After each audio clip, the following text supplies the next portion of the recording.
paha sebelah kanan. Nah itu kalau sapi paha sebelah kanan berapa kilo itu kan? Iya. Nah kalau di Dede ada nggak tuh?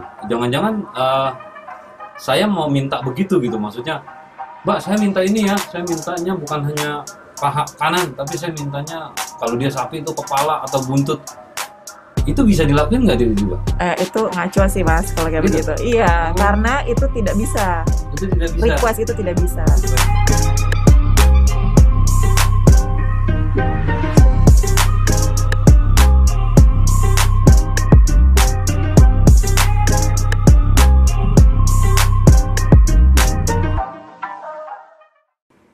Halo, jumpa lagi viewers. Ketemu lagi kita di program ini di channel Indoposko Channel, sebuah program di YouTube dalam program podcast kami, yaitu Ngaco, Ngobrol ala Indoposko.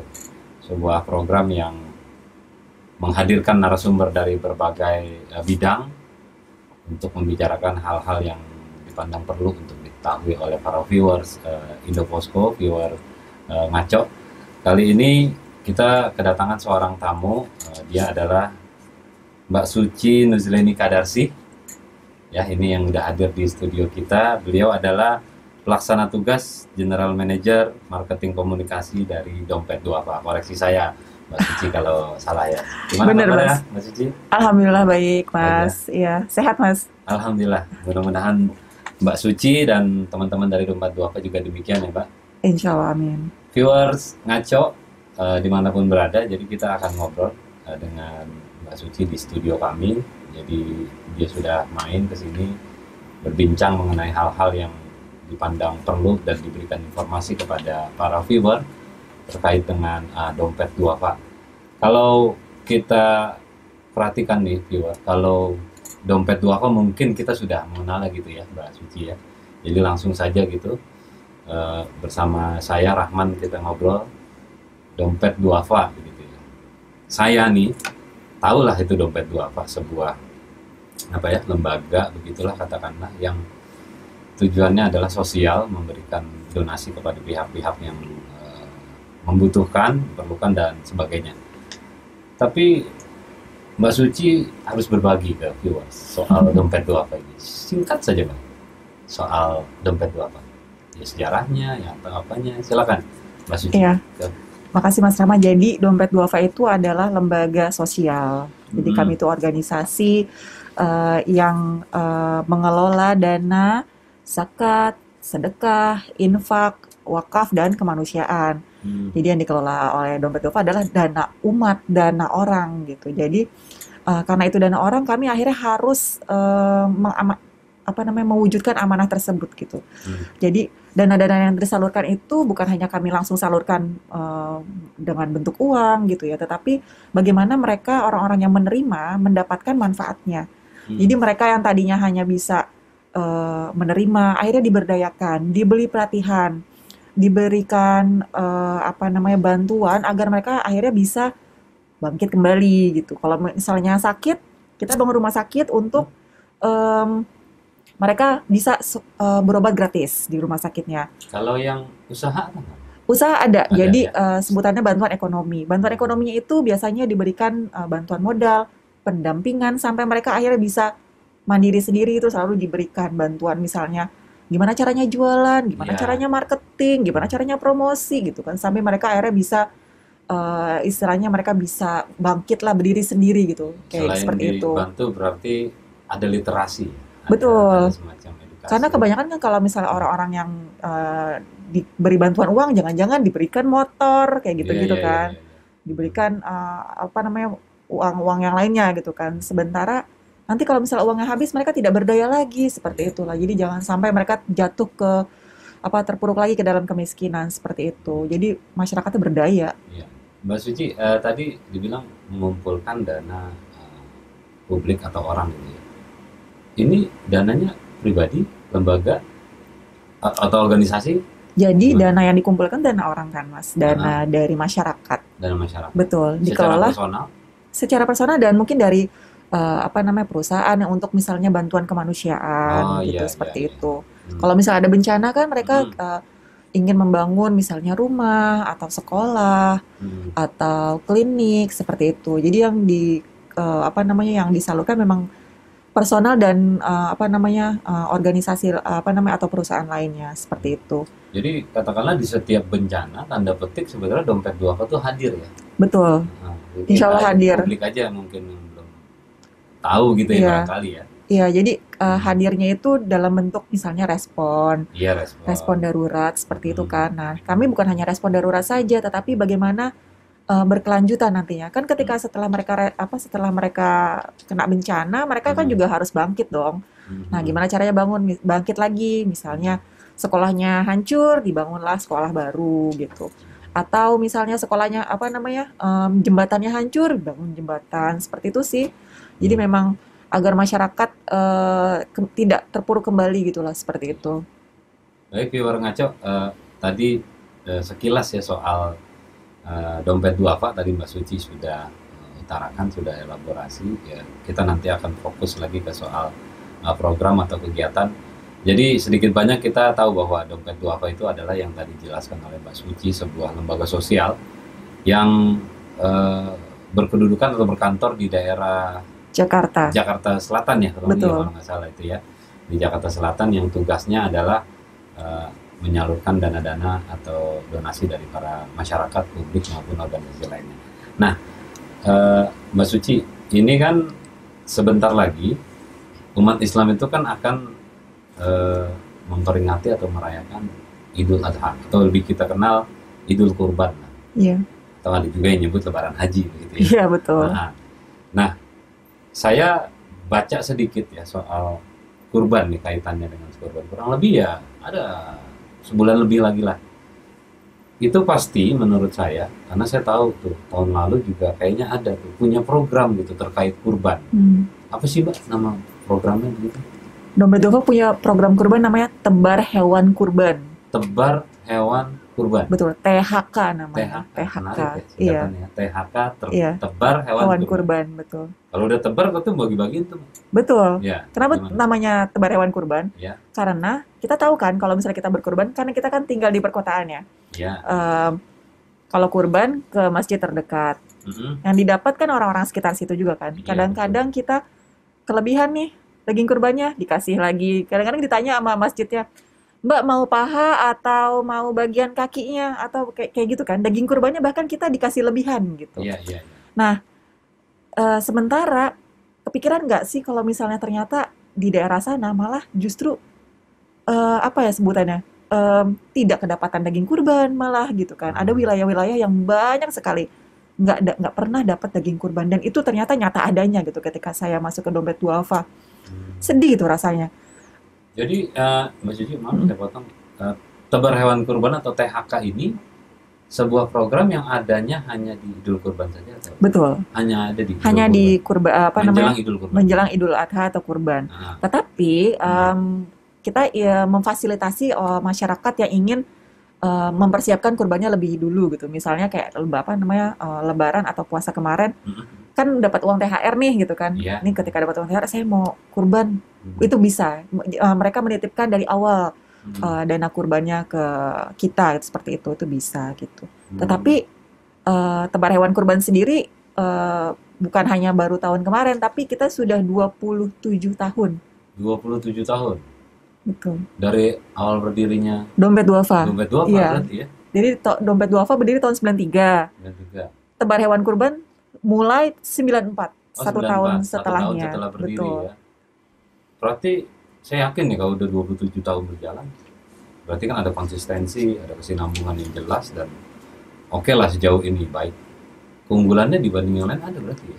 Betul, karena keunggulan itu istilahnya mendistribusikan hewan kurbannya sampai ke pelosok seperti itu kan. Bisa spesifik Pak, ke pelosok tuh maksudnya wilayahnya apa? Misalnya jadi, Indonesia apa? Wilayah terluar, terdalam, seperti itu ya gitu. Jadi saya punya cerita nih kemarin 2 tahun lalu ya ketika belum pandemi. Kita datang ke namanya Pulau Tatinang di daerah Maluku. Pulau Tatinang, Provinsi Maluku. Iya, di Maluku. Kurban di sana itu mereka ternyata setahun sekali Mas dikasih dapat daging kurban, bukan daging kurban, kurban kan setahun sekali ya. Iya, kurban setahun sekali ya. Tapi Benar. daging sapinya itu mereka sangat jarang sampai ketika sapi itu datang. Kan istilahnya ketika kita mau berkurban, sapinya tuh dibawa, Mas. Oh iya benar, sebelum Pakai, disembelih itu betul. dibawa. Jadi disembelihnya di lokasi di pulau itu. Mm-mm. Pakai perahu bener-bener di bawahnya. Jadi bener-bener melewati apa namanya lautan itu untuk menuju si Pulau Tatinang itu. Bayang, itu pulau yang sangat terpencil. Yang ketika kita pergi ke sana itu dianggap seperti tamu besar. Padahal siapalah kita gitu kan. Padahal hanya menyalurkan hewan Kurban, kurban betul. Dari masyarakat masyarakat, gitu lah ya. iya, saking mereka bahagianya mendapatkan hewan kurban seperti itu. Itu baru satu daerah Iya, kecil. berarti viewer ngaco bisa ngebayangin ya bahwa Dompet Duafa dalam program THK itu menyebar hewan kurbannya itu sampai ke pelosok loh, sampai Betul. ke pulau apa tadi, Mbak? Tatinang itu Pulau Tatinang. di Kita provinsi sampai Papua juga kita bahkan sampai sebar. Papua Iya, gitu ya. Itulah makanya yang bikin survive Mbak ya, betul. sejauh ini ya. Kemudian hewan kurban yang program THK ini dari saya sih bacanya istilahnya Dede Farm itu ya. Benar? Apa sih itu Iya. Dede Farm? Jadi Dede Farm itu adalah sentra ternak sebenarnya sih, Mas. Oh iya, viewer ngaco, Dede nih kalau kita ngobrol nih Iya, singkatan dari dompet Dompet Duafa. Duafa nih, jangan salah ntar ada maksudnya Dede, kakak, abang, bukan maksudnya. Iya, Silakan iya. Dede Farm itu apa, Mbak? Iya, Dede Farm, Dompet Duafa Farm itu adalah sentra sebutannya, bukan hanya sentra ternak sih, tapi di Mm-mm. dalamnya ada sentra padi gitu kan, Mm-mm. sentra pertanian. Tetapi Dede Farm yang dimaksud ini adalah sentra ternak. Jadi Dompet Duafa mengembangkan ternak-ternak yang nantinya dijadikan hewan kurban Hmm. dari dia muda gitu. Jadi sentra ternak itu mulai pembibitan, terus lalu mulai pakannya itu dikelola oleh Dede Farm itu agar nantinya ketika sudah sampai cukup umur mereka siap nih untuk didistribusikan ke wilayah-wilayah nanti yang kita distribusikan kurbannya seperti itu. Jadi sederhananya hewan kurbannya itu Dede Farm juga punya gitu ya. Dede Betul, punya ya melalui Dede Dede punya. Farm Kita itu memang menyiapkannya karena menyiapkannya. eh, Banyak tuh Mbak. banyak. Kita punya ada di total 13 lokasi di seluruh Indonesia. 13 lokasi di seluruh Di Indonesia. seluruh Indonesia Dede Farm-nya. Jadi memang kita mengembangkan apa namanya hewan-hewan kurban tersebut. Ya, Kebanyakan memang baik kambing maupun sapi. kambing, gitu. domba, dan sapi gitu. Kambing, Di daerah timur ada, di daerah apa namanya daerah barat juga ada. Memang semangatnya agar Hmm. masyarakat bisa berkurban dengan harga terjangkau seperti itu. Selain harga terjangkau, hewan kurbannya juga bisa disalurkan ke pelosok gitu, bahkan ke pedalaman, bahkan sampai ke luar negeri. Kalau di luar negeri sih kita melalui mitra gitu. Ya, Mbak, ini kan berarti saya sederhananya bilang begini ya. Kalau saya punya rezeki itu Rahman atas nama pribadi mau berkurban, saya bisa hubungi Dompet Duafa atau Dede. Betul. Kemudian saya diangkat dan segala macam kurban lah, nanti menyerahkan kepada Dede. Nah, saya kan orang yang berkurban. Ini kalau saya nih di daerah saya atau beberapa tempat saya perhatiin, kalau saya berkurban nih, Mbak, pasti kepada amilnya, kita sebut panitianya, pasti saya itu akan minta bagian, Ya. biasanya paha gitu, paha sebelah kanan. Nah itu kalau sapi paha sebelah kanan berapa kilo itu kan? Iya. Nah kalau di Dede ada nggak tuh? Jangan-jangan saya mau minta begitu gitu, maksudnya, Mbak saya minta ini ya, saya mintanya bukan hanya paha kanan, tapi saya mintanya kalau dia sapi itu kepala atau buntut. Itu bisa dilakuin nggak tiba-tiba? Itu ngaco sih Mas kalau kayak Gitu? begitu. Iya, Oh. karena itu tidak bisa. Itu tidak bisa. Request itu tidak bisa. Request itu tidak bisa. Bayangkan orang-orang yang menerima yang di luar aja, yang di pelosok itu, ya contohnya Tatinang, mereka bisa milih nggak? Bahkan sapi yang datang hanya satu di situ. Iya. Itu aja itu mereka bahagia banget. Kalau di Jabodetabek kan sapi bisa satu mesin aja bisa 12 sapi. Iya. Bahkan kan istilahnya saking surplusnya lah, bahkan surplusnya itu dari data yang disajikan BPS itu kan hampir 2000 ton kalau nggak salah. Jadi memang banyak sekali gitu. Jadi, Artinya memang nggak bisa gitu. nggak bisa ya. Dan Betul. intinya kalau seseorang sudah berkurban, itu semua Dede yang mengatur. Insya Betul. Allah amanah, distribusinya merata, adil begitu ya Mbak ya. Betul.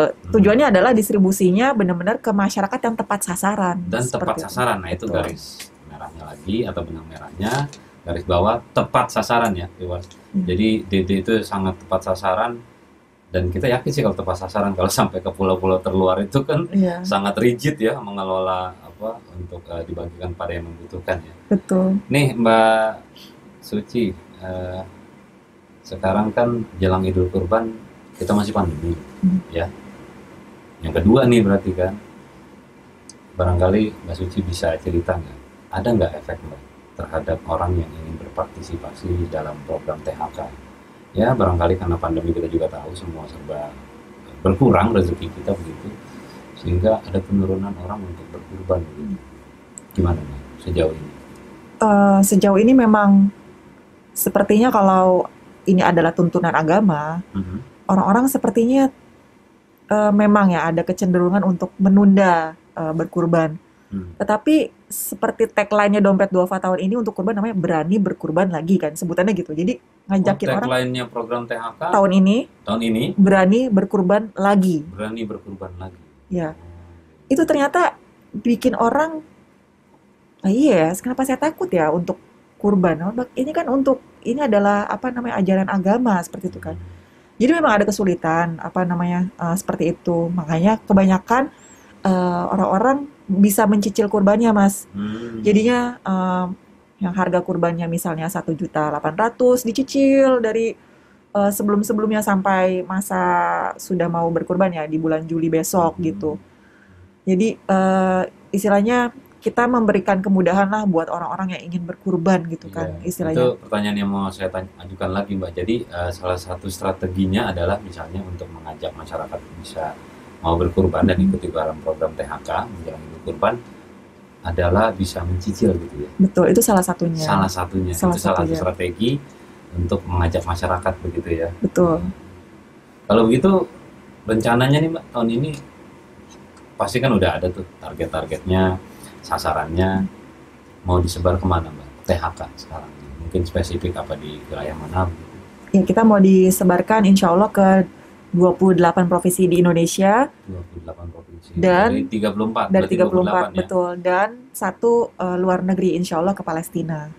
Seperti itu. Itu ke luar negeri Palestina dan ini baru kali pertama terjadi ke sebelumnya sudah. Jadi selama sudah, 27 tahun kami ke hampir 10 negara ya di luar. Kebanyakan sih memang negara-negara konflik atau negara yang masyarakat muslimnya tertindas seperti itu sih Mas gitu. Kayak di Somalia, Rohingya, Bangladesh, pernah juga ke Vietnam atau Laos, Kamboja tuh pernah juga gitu. Cuman tahun ini kami memfokuskan untuk luar negeri hanya satu di Palestina karena memang daerahnya sedang kesulitannya di sana ya, konflik gitu.